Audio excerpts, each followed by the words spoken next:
Ever feel like scheduling a home showing is more complicated than it needs to be?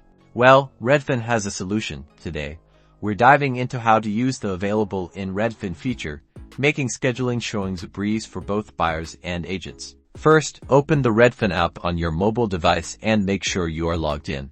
Next, tap on your profile icon, usually located at the bottom right corner of the screen. It often displays your initials or a profile picture if you've uploaded one.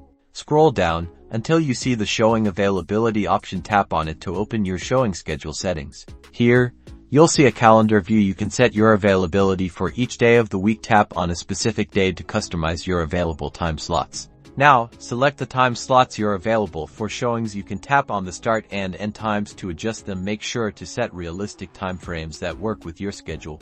Once you've set your available time slots for that day, tap Save. Repeat this process for each day of the week that you want to set availability for. And that's it.